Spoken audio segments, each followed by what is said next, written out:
Hello दोस्तों, आज की कहानी है ऐसा रिश्ता ढूंढा है कि रानी बन के रहेगी। मंच पे जैसे ही साधना का नाम अनाउंस हुआ, पूरा हॉल तालियों से गूंज उठा। महामहिम राजपाल से डिग्री लेती साधना को देख मोहनलाल जी गदगद हो उठे। आंखें खुशी से छलक उठी तो सीना गर्व से चौड़ा हो उठा। आस पास बैठे लोग मोहनलाल जी को बधाई देने लगे थे, लेकिन मोहनलाल जी की नजर तो सिर्फ साधना के चेहरे और उसके गले में लटकते गोल्ड मेडल पे टिकी थी। मंच से उतरते ही स्थानीय पत्रकारों ने साधना को घेर लिया। साधना जी, बताइए कैसा लग रहा है आपको? पूरे विश्वविद्यालय में आपने टॉप किया है, साथ ही विदेश से स्कॉलरशिप का ऑफर भी मिला है आपको। अपनी इस शानदार सफलता का श्रेय किसे देंगी? मुस्कुराती साधना सवाल सुन आगे बढ़ गई और सीधा जा मोहनलाल जी के चरणों में झुक गई। पापा, आज आपकी बेटी ने आपका सपना सच कर दिया। फिर पत्रकारों की तरफ देखकर बोली, आप सब पूछ रहे थे ना मेरी इस उपलब्धि के पीछे किसका योगदान है, तो आज मैं आप सबको उस इंसान से मिलवाती हूँ। और वो इंसान है मेरे पापा श्री मोहनलाल जी, जिनके बिना यहाँ तक पहुँचना मेरे लिए कभी संभव ना होता। पत्रकारों के सारे सवालों का आत्मविश्वास के साथ जवाब दे साधना और मोहनलाल जी ने अपने घर की ओर रुख किया।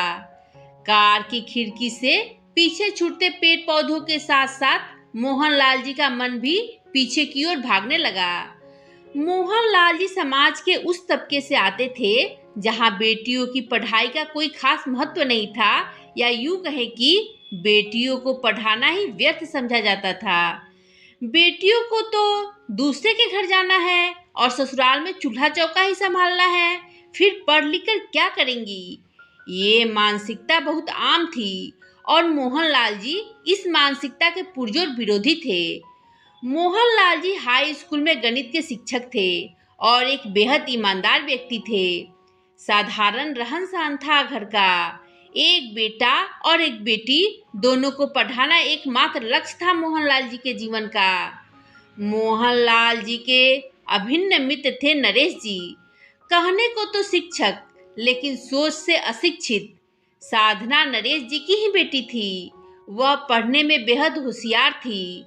जब भी मोहनलाल जी अपने मित्र के घर जाते, साधना अपने गणित के कठिन सवाल पूछने लगती। चाचा जी, आप पहले मेरे सवाल बताएं, फिर पापा से बातें कीजिएगा।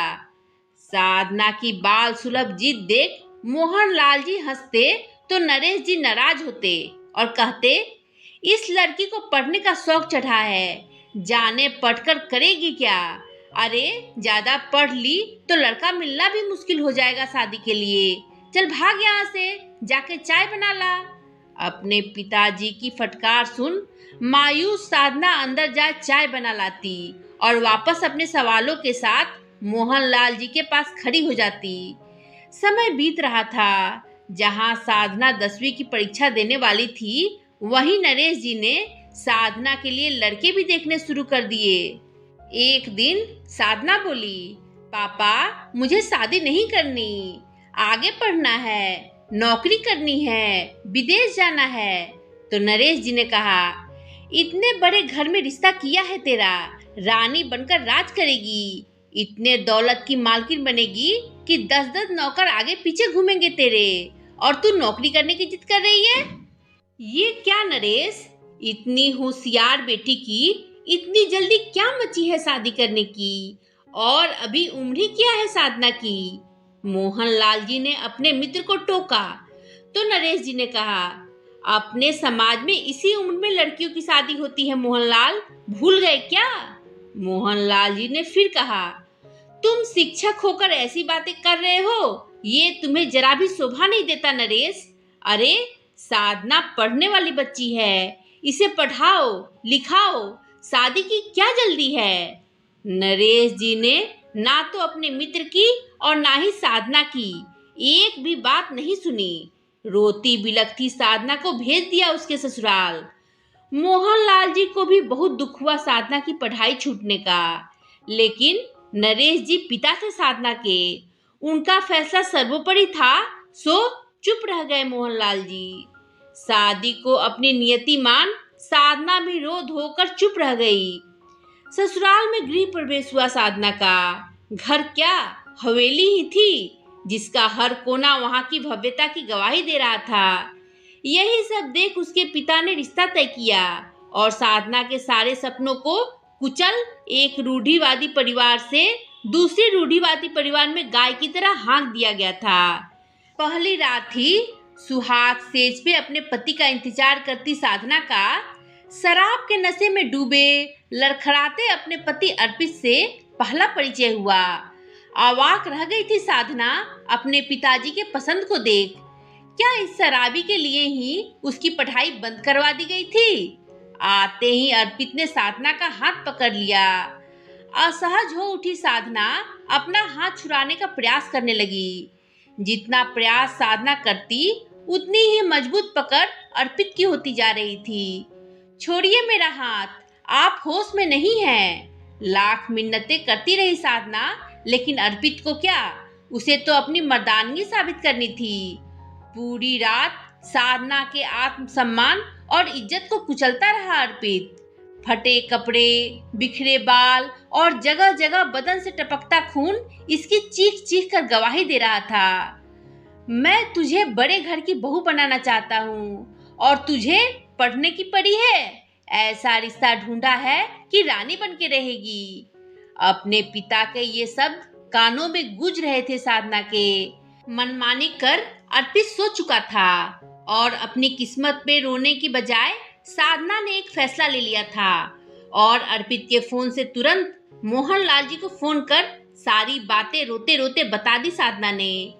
मोहनलाल जी के पैरों से जमीन खिसक गई और वो तुरंत साधना के ससुराल को चल दिए। साधना को बुलाइए, मैं उसका चाचा हूँ। मोहनलाल जी की जोर जोर से आती आवाज सुन साधना बाहर उसी हालत में आ गई। सब साधना को देख दंग थे। तुरंत अपनी शॉल साधना के शरीर पर लपेट दिया मोहनलाल जी ने। गले लग ऐसा करुण रुदन किया साधना ने कि सबकी आंखें भर आई। सास ससुर साधना के पैरों में गिर पड़े। कोई पुलिस कंप्लेंट मत करना बहू, तू जो कहेगी हम करेंगे। हमारी इज्जत मिट्टी में मिल जाएगी। और मेरी इज्जत का क्या, इतनी सस्ती लगती है आपको मेरी इज्जत? मुझे यहाँ से ले चलिए चाचा जी। हाँ बिटिया चल, मैं इन लोगों के पास एक पल तुझे नहीं छोड़ूंगा। मोहनलाल जी बोले। तब तक किसी से खबर सुन नरेश जी भी आ पहुंचे और साधना की हालत देख स्तब्ध रह गए।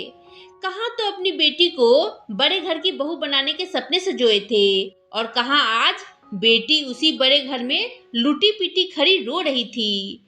नरेश जी आगे बढ़े साधना को गले लगाने को, लेकिन साधना ने अपने पिता को पास आता देख घृणा से मुंह फेर लिया। अब क्या करने आए हैं आप पापा? देख लीजिए, आपकी बेटी बड़े घर की बहू बनने की कीमत दे चुकी है। अब क्या आप मेरी बर्बादी देखने आए हैं? ना बिटिया, ऐसा ना कह। मैंने तो तेरा सुख सोचा था। ऐसा कुछ होगा ये तो मेरे सपने में भी नहीं आया था। नरेश जी ने कहा तो साधना बोली, बस नरेश जी, अब मेरा आपसे कोई संबंध नहीं।